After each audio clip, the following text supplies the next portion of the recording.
Pot pot എന്റെ പൊന്നോളല്ലയോ, അമ്മയുടെ പൊന്നോളല്ലയോ. തറയിൽ ഇവള് രണ്ട് കൈയും കുത്തി ഇങ്ങനെ എണ്ണിക്കാനായിട്ട് തുടങ്ങിയതും കവളി കുത്തി പിടിച്ചിട്ടാണ് ഇവിടെ ചാടി എണ്ണിച്ചിട്ട് എന്നെ വിളിച്ച് തുമ്പിയെന്ന്. രൂപം പോലെ കാണുന്നുള്ളൂ. എനിക്ക് വ്യക്തമാവുന്നില്ല ഇങ്ങനെ ഒരാൾ മുഖത്തോട്ട് നോക്കിയിരിക്കുന്നു.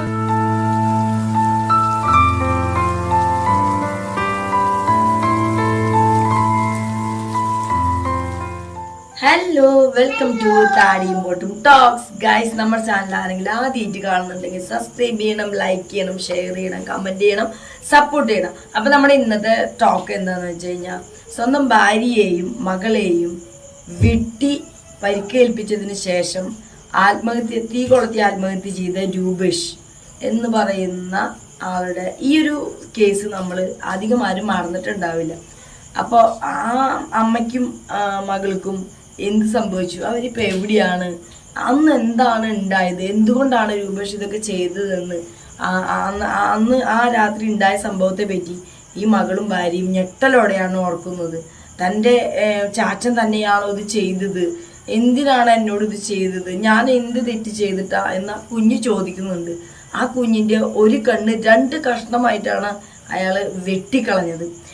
ഇപ്പൊ തന്നെ നമുക്കത് ഓർക്കുമ്പോൾ തന്നെ എങ്ങനെ ഒരു സ്വന്തം അച്ഛന് സ്വന്തം കുഞ്ഞിനെ ഇതുപോലെ വെട്ടി പരിക്കേൽപ്പിക്കാനൊക്കെ തോന്നുന്നു എന്ന് ചിന്തിക്കാറുണ്ട്.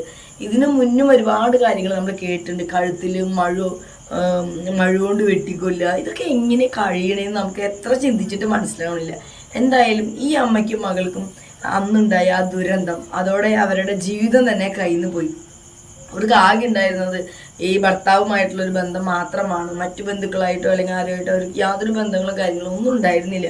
അതുകൊണ്ട് തന്നെ ഇദ്ദേഹത്തിൻ്റെ സൈഡിൽ നിന്ന് ഈ രീതിയിലുള്ള കാര്യങ്ങളൊക്കെ ഉണ്ടായതിലൂടെ അവർ ഒറ്റപ്പെട്ടു പോയി. അവർക്ക് പറയാനുള്ളത് നമുക്കൊന്ന് കേൾക്കാം. എന്നെ വിളിച്ച് തുമ്പിയെന്ന്. രൂപം പോലെ കാണുന്നുള്ളൂ.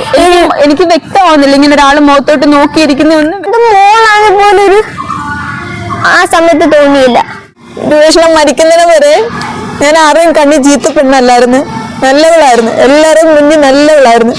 മരിച്ചു കഴിഞ്ഞപ്പോഴത്തേന് പെട്ടെന്ന് ഒരു ദിവസം കൊണ്ട് ഞാൻ പന്നലായി. എൻ്റെ കുഞ്ഞു ഇപ്പോൾ അതേപോലെ തന്നെ ആ നാട്ടിൽ തന്നെ ഇവിടുത്തെ ഒരു നാശനം ഇല്ലാതെ നമ്മുടെ അടുത്ത് ഓരോ കാര്യങ്ങളൊന്നും ചോദിക്കുന്നത്. അവർക്ക് കേൾക്കുമ്പോൾ ഒരു സുഖം. കാരണം ഞങ്ങളുടെ ജീവിതമാണ്, ഞങ്ങൾ രണ്ടുപേരും അനുഭവിക്കുന്നത് ഞങ്ങൾക്ക് രണ്ടുപേർക്ക് മാത്രമേ അറിയുള്ളൂ. ഇതിനെ ഇങ്ങനെ ചെയ്ത് ഞങ്ങൾ എന്ത് തെറ്റ് കാണിച്ച് ഒരു തെറ്റും കാണിച്ചിട്ട് ഞാൻ അച്ഛന് വേറെ റിലേഷൻ ഉണ്ട്. പിന്നെ ഞങ്ങൾ എന്തിനാ എന്നെ അമ്മ ചെയ്താലും കുഴപ്പമില്ല, പക്ഷെ എന്നെ എന്തിനു ചെയ്തേ? ഞാൻ വല്ല തെറ്റും ചെയ്തിട്ടുണ്ടായിരുന്നു? ഞാൻ ഒരു തെറ്റും ചെയ്തിട്ടില്ല. അച്ഛൻ ഇഷ്ടപ്പെടുന്ന പെണ്ണിന്റെ ഡ്രസ്സില്ലാത്ത ഫോട്ടോ എല്ലാം ഞാൻ കണ്ടായിരുന്നു. ഞാൻ അച്ഛനോട് അന്ന് ഈ സംഭവിക്കുന്നതിന് അന്നത്തെ ദിവസം തന്നെ രാത്രി ഞാൻ അച്ഛനോട് ചോദിച്ചു, നീ നിന്റെ അമ്മയുടെ കായോടി എന്ന് എന്നെ പൂട്ടി ചീത്ത വിളിച്ചിട്ട് കൈ ചൂട്ടി എന്നെ ഇടിക്കാൻ വന്ന്. അമ്മ അറിഞ്ഞ് എൻ്റെ മോളെ എന്തെങ്കിലും ചെയ്താൽ ഞാൻ മോൾ കേസ് എടുത്തിട്ട് വീട് ഇറങ്ങിപ്പോകുന്നു. അച്ഛൻ പറഞ്ഞേ, നീ കേസ് എടുത്തിട്ട് ഇങ്ങോട്ട് തന്നെയല്ലേ വരുന്നേ, വേറെ എങ്ങോട്ടും പോകത്തില്ലല്ലോ പറഞ്ഞു. ഇവളുടെ മുഖത്ത് സിഗരറ്റ് വെച്ച് കുത്തി. എന്നിട്ട് ഞാൻ ഇവിടുത്തെ പറഞ്ഞു, ഇവൾ എൻ്റെ അടുത്ത് പറഞ്ഞു എന്തെന്ന്, എവിടെയാ മോനെ കുത്തിയെ? എന്നിട്ട് അമ്മ എന്തോ മോൻ്റെ അടുത്ത് പറഞ്ഞു? അമ്മ പറയും, വേണ്ട, നീ മാസ്ക് ഇട്ടുണ്ട് ആരെങ്കിലും കണ്ടാ പറഞ്ഞാ മതി, ഇങ്ങനെ വിളക്ക് കത്തിക്കാൻ നേരത്ത് തിരി കൊണ്ടതാണ്, നീ തിരിക്കൊണ്ട് കയറിയതാണ്. അച്ഛന് മോളെ ഇഷ്ടമല്ലായിരുന്നോ? ആദ്യമൊക്കെ ഇഷ്ടമായിരുന്നു. അച്ഛൻ്റെ കാമുകിയായിട്ട് പരിചയപ്പെട്ട് തൊട്ട് എന്നെ അമ്മ ഇഷ്ടമല്ലായിരുന്നു. അത് മോള് കണ്ടിട്ടുണ്ടോ അച്ഛൻ ഇങ്ങനെ ഒരു ബന്ധം ഉണ്ടെന്ന്? എല്ലാം കണ്ടിട്ടുണ്ട്. മെസ്സേജുകൾ കണ്ടിട്ടുണ്ടോ? ഈ മെസ്സേജ് കണ്ടതുകൊണ്ടാണോ അച്ഛൻ മോളോട് ഇത്ര ദേഷ്യമായത്? മെസ്സേജ് കണ്ടിട്ട് ഞാൻ അമ്മയുടെ ഒന്ന് പറഞ്ഞു. അമ്മ ചോദിക്കുമ്പോൾ പറയാൻ നീ അറിയേണ്ട ആവശ്യമില്ലെന്നാണ് അച്ഛൻ പറയുന്നത്. അതെ, ഇവിടെയും ഈ വില്ലൻ ഈ പറയുന്ന കാമുകിയാണ് ഈ കുഞ്ഞിനെയും ഈ ഭാര്യയെയും ഉപദ്രവിക്കാൻ ആളെ എത്രത്തോളം ഒരു എന്താ പറയുക മനുഷ്യനല്ലാത്ത രീതിയിലേക്ക് ആക്കാനായിട്ട് കാമുകിയാണ് ഇവിടെയും വില്ലെത്തി. കാരണം അച്ഛനുള്ള ഒരു അവിഹിത ബന്ധം, ആ ബന്ധം വന്നതോടെ അമ്മോടും കുഞ്ഞിനോടും സ്നേഹമില്ലാതായി. ഈ കുട്ടിയുടെ അവിഹിത ബന്ധത്തെ പറ്റി ഈ കുഞ്ഞ് കാണുകയും മെസ്സേജുകൾ വരുന്നതും കോള് വരുന്നതും അച്ഛൻ സംസാരിക്കുന്നതും എല്ലാം കാണുകയും ഇതൊക്കെ ചെയ്തപ്പോൾ ഇതെല്ലാം ഈ കുട്ടി അച്ഛനോട് ഇങ്ങനെ എന്തിനാ ചെയ്യണേന്നൊക്കെ ചോദിച്ചപ്പോൾ ഈ കുഞ്ഞിനെ അടിക്കുകയും ഉപദ്രവിക്കുകയും ചെയ്യും. ഇത് അമ്മോട് ഈ കുഞ്ഞ് പറഞ്ഞിട്ടാണ് അമ്മ അറിഞ്ഞത്. അന്നു മുതൽ ഈ കുഞ്ഞിനെയും ഭയങ്കര ദേഷ്യവും ഉപദ്രവവും കാര്യങ്ങളൊക്കെ തന്നെയായിരുന്നു. ഈ രൂപേഷ് പുള്ളി ഇതൊക്കെ ചെയ്തിട്ട് ഈ വെട്ടലും ഒക്കെ ചെയ്തിട്ട് രണ്ടുപേരെയും വെട്ടിയിട്ട് പുള്ളി തീ കൊളുത്തി മരിച്ചു. മരിച്ച ആൾ മരിച്ചു, അയാൾ മരിച്ചു. അയാൾ മരിച്ചതിൽ നമുക്ക് യാതൊരു സങ്കടവും ഇല്ല, അയാൾ മരിക്കേണ്ടവൻ തന്നെയാണ്. പിന്നെ പക്ഷേ അയാൾ പോകുന്ന വഴിക്ക് ഈ കുട്ടിയുടെയും കൂടി ജീവിതത്തിലെ വലിയൊരു കരിനിഴൽ വീഴ്ത്തിയിട്ട് പോയതാണ് സങ്കടം. ഞാൻ നേരത്തെ പറഞ്ഞ പോലെ വെട്ടിപ്പോൾ ഈ ഒരു കണ്ണിന് ഒരു കുഴപ്പമില്ലാതിരുന്ന ഒരു പൊന്നുമോളാണ് അല്ലേ. ഇത്രയും കാലം എല്ലാവരുടെ പോലെ തന്നെ 2 കണ്ണുകൊണ്ടും ഈ ലോകം കണ്ട ഒരു പൊന്നുമോള് കണ്ണ് 2 പീസായിട്ട് ഇവിടെ നിന്ന് അങ്ങോട്ട് പോവുകയാണ് ചെയ്തത്. എത്ര വിഷമം. ആ കുഞ്ഞ് എന്ത് തെറ്റ് ചെയ്തിട്ടാണ് ആ കുട്ടി തന്നെ ചോദിക്കുന്നുണ്ട് അല്ലേ. ഇപ്പൊ അമ്മയുടെ ദേഷ്യത്തിന് അല്ലെങ്കിൽ അമ്മ ചോദിച്ചപ്പോൾ അമ്മേനെ വെട്ടിയൊക്കെ ചെയ്തു. പക്ഷെ ഞാനൊരു കുട്ടിയല്ലേ, എൻ്റെ സ്വന്തം ചാച്ചനല്ലേ, എന്നോട് ഇങ്ങനെ ചെയ്യാൻ എങ്ങനെ തോന്നി എന്നുള്ളൊരു സങ്കടവും ഞെട്ടലും ഒക്കെ ആ കുട്ടിയുടെ ഒരു ചോദ്യമാണ്. എങ്ങനെ തോന്നി? ഞാൻ നേരത്തെ പറഞ്ഞത് എങ്ങനെയാണ് ഇവർക്കൊക്കെ ഇതൊക്കെ തോന്നണേ. ഈ പറയുന്ന ഇവിടെയും വില്ലനായി വന്നിട്ടുള്ളത് ഈ പറയുന്ന അച്ഛൻ്റെ കാമുകി ആണ്. എന്തായാലും അവര് ഈ രൂപേഷ് ജീവിച്ചിരിക്കുമ്പോൾ വളരെ നല്ല സ്ത്രീയായിട്ട് ഇവരെ ചിത്രീകരിക്കും. ഈ രൂപേഷ് മരണപ്പെട്ട് കഴിഞ്ഞപ്പോൾ ഇവർ സമൂഹത്തിൽ മോശപ്പെട്ട സ്ത്രീയായിട്ട് ഇവരെ ചിത്രീകരിക്കും. ഈ കുട്ടിയും ഈ പെണ്ണും ഒന്നിനും കൊള്ളാത്തവരാണ് അല്ലെങ്കിൽ മോശം ആളുകളാണ് എന്ന രീതിയിൽ പലതരത്തിലുള്ള ചോദ്യങ്ങളും കാര്യങ്ങളൊക്കെ കുട്ടിയോടും ഈ രൂപേഷിൻ്റെ ഭാര്യയോടൊക്കെ ചോദിക്കുകയൊക്കെ ചെയ്യുന്നു. അതങ്ങനെയാണല്ലേ. ഒരു ആള് ഒന്നില്ലെങ്കിൽ ഭർത്താവ് ഉപേക്ഷിക്കുവോ അല്ലെങ്കിൽ ഭർത്താവ് മരിച്ചിട്ട് പോയി നിൽക്കും. പിന്നെ ചെറുപ്പക്കാരാണെങ്കിൽ പറയും വേണ്ട, അവർ ഒറ്റയ്ക്ക് നിൽക്കുമ്പോൾ അതുവരെ അവർ ലോകത്തെ ഏറ്റവും ബെസ്റ്റ് ക്യാരക്ടറായിട്ടുള്ള ഒരാളാണെന്ന് പറഞ്ഞവർ ഒക്കെ ഈ പിന്നീട് അവിടെ നിന്നും ഇവിടെ നിന്നും ഇവരൊക്കെ ആയിട്ട് നമ്മുടെ സമൂഹത്തിൽ ഇപ്പോൾ ഒരുപാട് മാറ്റങ്ങൾ വന്നിട്ടുണ്ട്. മുന്നൊക്കെ എന്ന് വെച്ച് കഴിഞ്ഞിട്ടുണ്ടെങ്കിൽ സമൂഹത്തിലെ എല്ലാവരും നമ്മൾ ആരോടും മിണ്ടിയാലും ഒരു മീൻകാരനോട് മിണ്ടിയാൽ പോലും അതിന് വേറൊരു രീതിയിൽ അർത്ഥം കാണുകയും അല്ലെങ്കിൽ നമ്മളൊരാളോട് ചിരിച്ചൊന്ന് സംസാരിച്ച് കഴിഞ്ഞാൽ അതിന് വേറെ തരത്തിലുള്ള അർത്ഥം കാണുകയും അതിന് മുറുമുറുപ്പും ഈ പറയുന്ന പോലെ തീ കൊളുത്തി വിടുന്ന പോലെ അനാവശ്യമായ കാര്യങ്ങൾ പടച്ചു വിടുകയും അത്തരത്തിൽ സമൂഹത്തിൽ ഒരു ടീം തന്നെ അതിന് എല്ലാ സ്ഥലങ്ങളിലും ഉണ്ടായിരിക്കും. ഇവൾക്കും സംഭവിച്ചത് അത് തന്നെയാണ്. ഇത്രയൊക്കെ ഇവരുടെ ജീവിതത്തിൽ എന്താണ് ശരിക്കും ഉണ്ടായെന്ന് പോലും എല്ലാവർക്കും അറിയില്ല. അങ്ങേര് ഇവരെ വെട്ടിയിട്ട് തീ കൊളുത്തി മരിച്ചു. അയാൾ മരിച്ചല്ലോ, ഓക്കെ, അപ്പം അത് ഇവരുടെ കാരണം കൊണ്ടാണ് അല്ലെങ്കിൽ ഇവളുടെ എന്തെങ്കിലും പ്രശ്നം കൊണ്ടാണ് അല്ലെങ്കിൽ ഇവൾക്ക് വേറെ എന്തെങ്കിലും ഉണ്ടായിട്ടുണ്ടോ എന്ന രീതിയിലോ അല്ലെങ്കിൽ മറ്റേ തരത്തിലോ ഒക്കെ ഇവരെയൊക്കെ ഈ കുഞ്ഞിനെ അടക്കം സമൂഹത്തിൽ നിന്ന് ഇവരെ മാറ്റി ഒറ്റപ്പെടുത്തി നിൽക്കും. ഈ പറയുന്നവരാരും ഇവര് ഗ്ലാസ് വെള്ളം കുടിച്ചോന്നോ അല്ലെങ്കിൽ ഭക്ഷണം കഴിച്ചോന്നോ ചോദിക്കാൻ പോലും ചെല്ലുന്നുണ്ടാവില്ല. പക്ഷെ ഇവരെ പറ്റി അങ്ങോട്ട് കാലത്തൊട്ട് വൈകുന്നേരം വരെ കുറ്റം പറഞ്ഞ് നടക്കുന്നത് ഈ പറയുന്ന ആൾക്കാരായിരിക്കും. എന്തായാലും നമുക്ക് ബാക്കി കൂടി കേൾക്കാം. അതും പറയാനായിട്ട് രൂപേഷനാണെങ്കിൽ ഇവള് രൂപേഷനും ബാത്റൂമിലൊക്കെ കയറി ഫോൺ ചെയ്യും. ബാത്റൂമിൽ കയറി ഫോൺ ചെയ്തിട്ട് പൈപ്പ് തുറന്ന് ഞാൻ പുറകെ ചെല്ലും. പൈപ്പ് തുറന്നിട്ട് വെള്ളം നിറഞ്ഞെടുക്കും, ബക്കറ്റ് വെള്ളം നിറഞ്ഞെടുക്കും. ഈ വെള്ളം വീഴുന്നതായിട്ട് കേൾക്കത്തില്ലല്ലോ. ബാത്റൂമിൽ പോയിരുന്ന ഹലോ മോളെ മുത്തേന്നൊക്കെ വിളിക്കുന്ന എനിക്ക് കേൾക്കാം. ഇത് ഡിസംബർ 22-ാം തീയതിയാണ് ഉണ്ടായത്. നിങ്ങളെല്ലാരും അറിഞ്ഞു കാണും. ഇത് ന്യൂസിലെല്ലാത്തിലും ഉണ്ടായിരുന്നു. ഭാര്യയും മകളെയും വെട്ടിപ്പരിക്കേൽപ്പിച്ചിട്ട് ഗ്രഹനാഥൻ തീ കൊളുത്തി മരിച്ചു എന്നുള്ളത്. അപ്പൊ അത് ഞങ്ങളാണ്. അങ്ങനെ എൻ്റെ മോളുടെ ഒരു കണ്ണിന്റെ കാഴ്ച അങ്ങ് പോയി. കുടുംബ പ്രശ്നമായിട്ടുള്ള വഴക്കാണോ, എന്തുവായിരുന്നു സംഭവം? വീട്ടിലെ പ്രശ്നം തന്നെയായിരുന്നു. പുള്ളിക്ക് വേറെ റിലേഷൻ ഉണ്ടായിരുന്നു. അപ്പോൾ അത് മോളാണ് കണ്ടിട്ട് വന്ന് എന്നോട് പറയുകയൊക്കെ ചെയ്തത്. അതിനെ ചൊല്ലിയുള്ള വഴക്കും കാര്യങ്ങളാണ്. കാരണം എനിക്ക് ആരും ഇല്ല, രൂപേഷണം മാത്രമേ ഉള്ളായിരുന്നു. അപ്പൊ ഞാനെങ്ങും പോകില്ല എന്നുള്ളൊരു വിചാരത്തിലാണ് ഞങ്ങൾ എന്തും ചെയ്തുകൊണ്ടിരുന്നത്. ആദ്യമൊന്നും കുഴപ്പമൊന്നും ഇല്ലാതെ തന്നെ പൊയ്ക്കൊണ്ടിരുന്നായിരുന്നു. അപ്പൊ ഇവള് ഫോണിനകത്ത് കണ്ടായിരുന്നു ഇതേപോലെ മെസ്സേജും കാര്യങ്ങളും ഒക്കെ കണ്ടിട്ട് ഇവള് ചോദ്യം ചെയ്തപ്പോൾ മുതലോള് ഇവളോടും ഒന്ന് ദേഷ്യമായി, ഭയങ്കര ദേഷ്യമായി. അമ്മ പറഞ്ഞ് ഞാൻ ഇതേപോലെ കാണിക്കട്ടെ എന്ന് ചോദിച്ചു. എന്നിട്ട് നീ കാണിക്കൂടി നല്ല ദേഷ്യപ്പെടുന്നു. അങ്ങനെ ഓടിപ്പോയി ഞങ്ങളുടെ അടുക്കളയിൽ ഇടുക്കിലാണ് കത്താല് വെക്കുന്നത്. കത്താള് വെച്ചെടുത്ത് മേലിലാണ് ഇതിന്റെ മേലിലാണ് ഇരിക്കുന്നത്. ഓടി വന്ന് അമ്മ എടുത്ത് വെട്ടി, ഇങ്ങനെ തല വെട്ടി, ഇവരെ അമ്മ ഇങ്ങനെ പിടിച്ച് ഇവരെ ഇവിടെയും വെട്ടി. എന്നിട്ട് ഇവരെ ഞാൻ ചാച്ചന്റെ കൈ പിടിച്ച് ഇങ്ങനെ കത്താണ് പിടിച്ചത്. ചാച്ച എൻ്റെ അമ്മ വെട്ടല്ലേ വെട്ടല്ലേ എന്ന് പറഞ്ഞിട്ട് അന്നേരം ചാച്ച ഇങ്ങനെ ഒരു തള്ളിയിട്ട് ഈ തള്ളിയിട്ട വഴിക്ക് എന്നെ ഇങ്ങനെയാണ് പോറിയത്. ഇങ്ങനെ അത് വലിയ മുറിവൊന്നും ഇല്ലായിരുന്നു. തിരിഞ്ഞ് ഞാൻ തറ വീണ് എൻ്റെ പുറം പിടിച്ച് ഞാൻ തടവി ഇങ്ങനെ കുത്തി എണ്ണിക്കാൻ നേരത്ത് എന്റെ ഇങ്ങനെ മോനെ പിടിച്ചു വെച്ചിട്ട് ഇങ്ങനെയാണ് വെട്ടി. ഞങ്ങളുടെ വീട്ടിൽ വഴക്കുണ്ടാകുന്ന വെച്ചാൽ വഴക്ക് നമ്മള് വഴക്കും മിണ്ടാതിരിക്കാനെ പുള്ളി കൊണ്ടുപോയിട്ട് ഡ്രസ്സെല്ലാം വരിയിട്ട് കത്തിക്കും. ബീഡി വലിച്ചോണ്ട് ഒരു വെളിയിരുന്ന് ബീഡി വലിച്ചോണ്ടിരുന്ന് ഇട്ടേക്കുന്ന ഷർട്ട് ഊരിയിട്ട് കത്തിക്കും.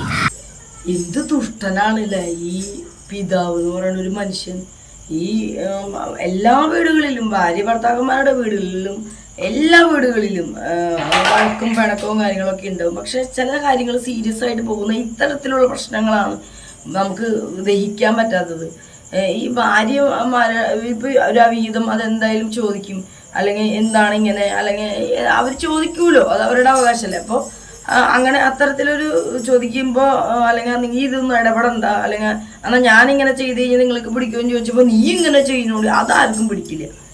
അവർക്കതാവാം, പക്ഷെ നമുക്കതായി കഴിഞ്ഞാൽ ഭയങ്കര പ്രശ്നമാണ്. അപ്പോൾ ഈ ഭാര്യനെ വെട്ടിയും അപ്പോൾ ഒരു 2 തവണ വെട്ടുകയും ചെയ്തു. ഈ കുഞ്ഞ് കയറി പിടിച്ചപ്പോൾ കുഞ്ഞിനെ ഇങ്ങനെ ആക്കിയപ്പോൾ ഇതിക്കൂടെ ഒന്ന് പോയിതാണ്. അതായത് കുഞ്ഞിനൊന്നും ആ സമയത്ത് പറ്റിയില്ല, അവള് തെന്നി മാറി. അതാണ് അവളുടെ സങ്കടം. പിന്നീട് എഴുന്നേറ്റ് മുഖത്ത് നോക്കി ഇങ്ങനെ കൈ കുത്തി എഴുന്നേറ്റപ്പോൾ മനഃപൂർവ്വം ഈ മുഖം ഇങ്ങനെ ചേർത്ത് പിടിച്ച് ഈ കത്തി കൊണ്ട് ഇവിടെ നിന്ന് ഇങ്ങനെ വെട്ടുമായിരുന്നു. അത് ആ കുഞ്ഞ് പറയുമ്പോൾ തന്നെ ആ കുട്ടിയുടെ ഒരു പേടിയും വിഷമം ഒന്ന് ആലോചിച്ചേക്ക്. സ്വന്തം അച്ഛനാണിത് ചെയ്തത്, സ്വന്തം പിതാവാണിത് ചെയ്തത്. നമുക്ക് തന്നെ എന്തോ പോലെ കേൾക്കുമ്പോൾ ഇത് എങ്ങനെ ഇത് ചെയ്യുന്നത്, ആ കുഞ്ഞിങ്ങനെ മുഖത്ത് നോക്കിയിരിക്കുമ്പോൾ എങ്ങനെയാ പറ്റണേന്നുള്ളത് അല്ലെ.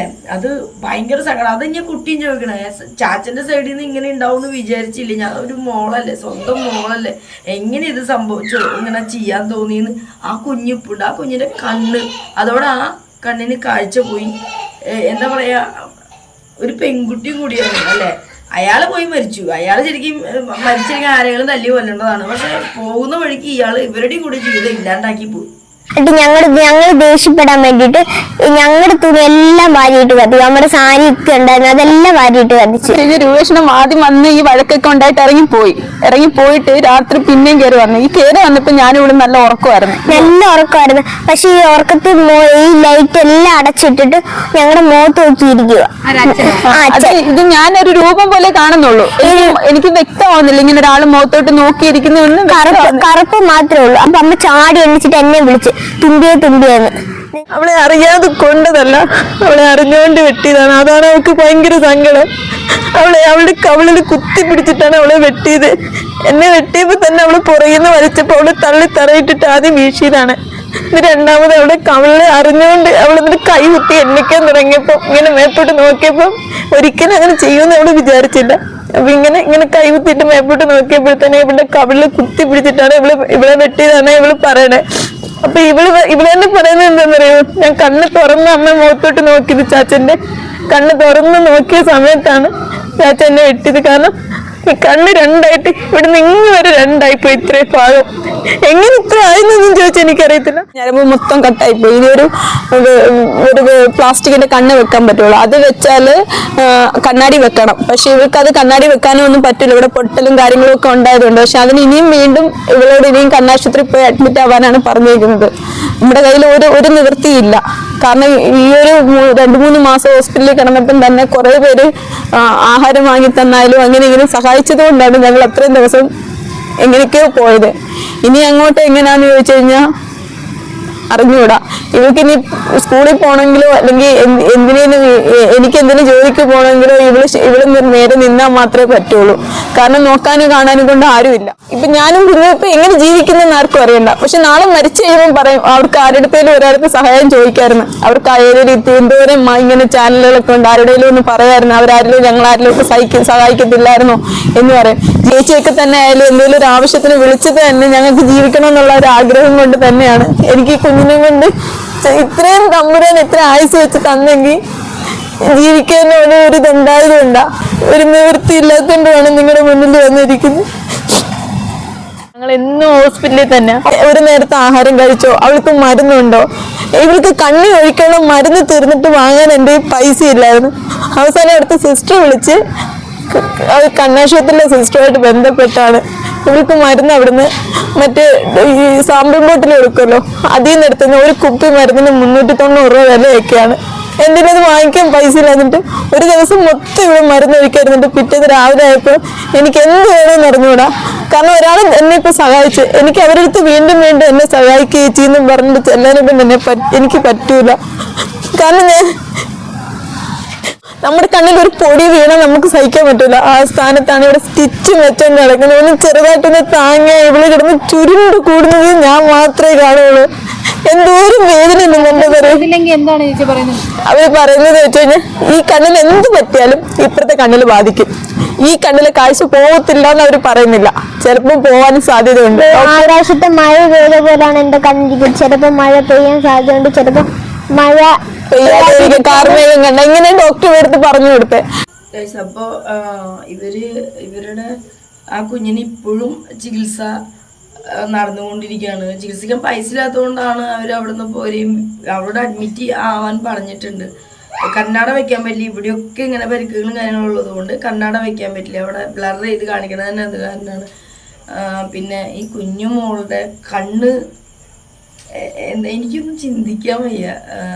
നമ്മളിതിൽ കമൻസൊക്കെ നോക്കുമ്പം എന്ത് ദുഷ്ടനാണ് ആ ഒരു പിതാവ് അല്ലേ, ജന്മം കൊടുത്ത സ്വന്തം കുഞ്ഞിനെ തന്നെ വെട്ടിക്കൊല്ല. അത് ആ കുഞ്ഞ് കണ്ണ് തുറന്ന മുഖത്ത് ചാച്ചാന്ന് വിളിച്ച് നോക്കുമ്പോൾ എങ്ങനെയാണ് ഇത് കഴിയണേ നമുക്ക് നമ്മുടെ മനസ്സറിയില്ലല്ലേ. പിന്നെ അയാളോ മരിച്ചു, അയാൾക്ക് ഒരു കാലത്തും ആത്മാവിന് ഒരു ശാന്തിയില്ല, അല്ലെങ്കിൽ തിരിഞ്ഞ് അയാൾ നടക്കുള്ളൂ. പക്ഷെ ഇവര് സമൂഹം ഒറ്റപ്പെടുന്നത് എന്തിനാണല്ലേ? അവര് ആരോടും പറയാതെ എത്ര കാലം അത് കൊണ്ടു നടന്നു ഇയാളുടെ ഓരോ കാര്യങ്ങൾ.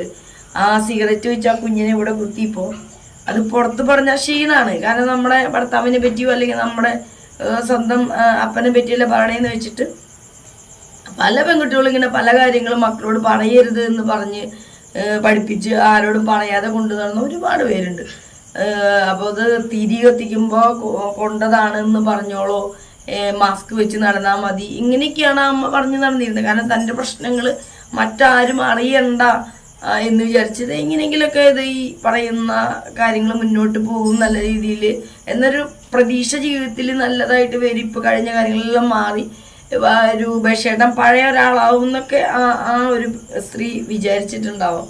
പക്ഷെ ഇപ്പം എന്തായി, ഇപ്പം ഇവര് കൂലിയ കാമുകി ഇനിയിപ്പോൾ നേരെ അത് എന്തായാവോ സമാധാനം കിട്ടിയിട്ടുണ്ടാവും. ഒരു കുടുംബം ഇല്ലാണ്ടാക്കിയപ്പോൾ സമാധാനം കിട്ടിയിട്ടുണ്ടാവും. പിന്നെ ഈ കുഞ്ഞിൻ്റെ ഏറ്റ മുറിവുകൾ, കണ്ണിന് വന്ന മുറിവ് ഒരു പക്ഷേ അവൾക്ക് ആ വേദന പറഞ്ഞത് കേട്ടില്ലേ, മരുന്ന് വരെ ഒഴിക്കാൻ ഇല്ലാതെ സാമ്പിളിൻ്റെ ഒരു മരുന്ന് കൊടുത്തിട്ട് അതും ഹോസ്പിറ്റലിൽ ആരോ സഹായിച്ച് കൊടുത്തിട്ട് മറ്റുള്ളവരോട് തെണ്ടി മരുന്നും പരിചയമില്ലാത്ത ഒരാൾക്ക് അത് ചെയ്യാൻ ഭയങ്കര ബുദ്ധിമുട്ടായിരിക്കും. നമുക്ക് എന്ത് ബുദ്ധിമുട്ട് സാമ്പത്തികമായി ഉണ്ടായാലും ആരെ അറിയിക്കാതിരിക്കാനേ അവർ ശ്രമിക്കുള്ളൂ. ഇതിനു മുന്നേ അവർ വളരെ നല്ല രീതിയിൽ ജീവിച്ചിരുന്നവരാണെങ്കിൽ പിന്നെ പറയും വേണ്ട. പെട്ടെന്നൊരു ലൈഫിലെ ഒരു ഗ്രാഫ് താഴുമ്പോൾ അതാരെ അറിയിക്കാതെ എങ്ങനെ ജീവിക്കാം എന്നുള്ളൊരു തന്ത്രപ്പാടായിരിക്കും അവർക്ക്. എന്ത് ബുദ്ധിമുട്ടുണ്ടെങ്കിലും ആരോട് ചോദിക്കാതെ ആരെ മുന്നിൽ കൈ നീട്ടാതെ അതൊന്നും അറിയിക്കാതെ ഒരു ചെറിയൊരു സ്മൈലുമായിട്ട് അവർ നടക്കാൻ ശ്രമിക്കും. ഈ കുഞ്ഞ് ഈ കണ്ണിൻ്റെ കാര്യത്തിൽ ശരിയാണ്, നമ്മുടെ കൈയൊന്ന് തട്ടിയാൽ നമ്മുടെ കണ്ണ് ഉണ്ടാവണ വേദന, കണ്ണിലൊരു ചെറിയൊരു പ്രാണിയോ പൊടിയോ നമ്മൾ ബൈക്കിലൊക്കെ പോകുമ്പോൾ വരുമ്പോൾ തന്നെ കടയും. അപ്പോൾ ഈ രണ്ട് വെട്ട് കിട്ടിയിട്ട് ഇത്രയും ഈ സ്റ്റിച്ചൊക്കെ കണ്ണിൽ ചെയ്തിരിക്കുന്നതൊന്നും എനിക്ക് ചിന്തിക്കാൻ പോലും വയ്യ. അത്രയും വേദന ഈ കുഞ്ഞു കുട്ടി ഈ പ്രായത്തിൽ അനുഭവിച്ചിട്ടുണ്ട്. പക്ഷെ അതവൾ വളരെ ഈസി ആയിട്ടാണ് പറയുന്നത്. കാരണം അതിന് വേദനയില്ലാഞ്ഞിട്ടല്ല, അതിലും വലിയൊരു മുറിവാണ് അവൾക്ക് മനസ്സിനേറ്റത്. എന്ത് തെറ്റ് ഞാൻ ചെയ്തിട്ടാണ് ചാച്ചൻ എന്നോട് ഇത് ചെയ്തത്? ചാച്ചൻ്റെ മകളല്ലേ, ഞാനൊന്നും പോലും ഓർത്തില്ലല്ലോ, എന്തിനാ എന്നോട് ഈ ക്രൂരത ചെയ്തത്? ഞാൻ ഒരു തെറ്റും ചെയ്തിട്ടില്ലല്ലോ എന്ന കുഞ്ഞിൻ്റെ വളരെ മെച്ചുവേർഡായിട്ടുള്ള കാര്യങ്ങളാണ് ആ കുഞ്ഞ് ചോദിക്കുന്നത് മുകളിൽ. ഇത്തരത്തിലുള്ള അച്ഛന്മാര് ഉണ്ടാവണത് നല്ലതില്ലാതിരിക്കുക തന്നെയാണ് അല്ലെ. ഇതുപോലെ ഒരു കൊടിയ പീഡനം, ഇത് ചിലപ്പോൾ ഇയാൾ മരിക്കാതെ ഇനിയും ഒരു കടന്നു പോയിങ്ങനെ ഇവരെ കൊന്നേനെ, എന്നിട്ട് അയാൾ വേറെ പോയി ജീവിച്ചേനെ. ഇപ്പം അയാൾ മരിച്ചു, പക്ഷെ അതോടൊപ്പം ഇവരുടെ ജീവിതം തകർത്തിട്ടാണ് അയാൾ മരിച്ചത്. അതല്ലാതെ അയാൾക്ക് വേണമെങ്കിൽ പോയി ഇത് ചെയ്തിരുന്നെങ്കിൽ ഒരു പ്രശ്നമില്ലായിരുന്നു. ഇവർക്ക് ജീവിക്കാനും എല്ലാത്തിനും ഒരുപാട് ബുദ്ധിമുട്ടുന്ന ഒരു സാഹചര്യമാണ്. കുഞ്ഞിന് പഠിക്കണമെങ്കിൽ ഈ ഒരു സ്ത്രീക്ക് ജോലിക്ക് പോകണമെങ്കിൽ കഴിയില്ല. കാരണം കുഞ്ഞിന് കണ്ണിന് വയ്യാത്തത് കൊണ്ട് പോവാൻ പറ്റില്ല. കാരണം കുഞ്ഞിൻ്റെ അടുത്ത് എപ്പോഴും ഒരാൾ വേണമല്ലോ. അപ്പൊ അതൊക്കെ നോക്കിയായാലാണ് ഈ സ്ത്രീക്കും എവിടെയെങ്കിലും ഒരു ജോലിക്കൊക്കെ പോകാനോ അത്തരത്തിലുള്ള കാര്യങ്ങളൊക്കെ നടക്കുള്ളൂ. ഒരുപാട് മനുഷ്യരുടെ ചില സഹായം കൊണ്ടാണ് അവർ ഇത്രയും നാൾ പോയത്. തുടർന്നും ഒരുപാട് സഹായങ്ങൾ അവർ പ്രതീക്ഷിക്കുന്നുണ്ട്. അപ്പൊ അവരറിയുന്നവര് അല്ലെങ്കിൽ ഈ വീഡിയോ കാണുന്ന നല്ലവരായ ഒരുപാട് പേരെ സഹായിക്കുന്ന സമൂഹത്തിൽ ഒരുപാട് വലിയ വലിയ ആളുകളൊക്കെ ഉണ്ടാവും. അവരെല്ലാം തീർച്ചയായിട്ടും അവരെ സഹായിക്കാൻ ശ്രമിക്കണം. എന്താ പറയാ, അപ്പോൾ അടുത്ത നല്ലൊരു ടോക്കായിട്ട് നമുക്ക് വീണ്ടും കാണാം. ഇത്തരത്തിലുള്ള അച്ഛന്മാരൊന്നും സമൂഹത്തിൽ ഇല്ലാതിരിക്കട്ടെ. മക്കളെ സ്നേഹിക്കുന്ന അച്ഛന്മാർ മാത്രം ഉണ്ടാവട്ടെ. മക്കൾ ഉപദ്രവിക്കുന്ന അച്ഛന്മാർ ഇല്ലാതിരിക്കട്ടെ. നല്ലൊരു ടോക്കായിട്ട് നമുക്ക് വീണ്ടും കാണാം. താടിയും പൊട്ടും ടോക്സ്. ബൈ.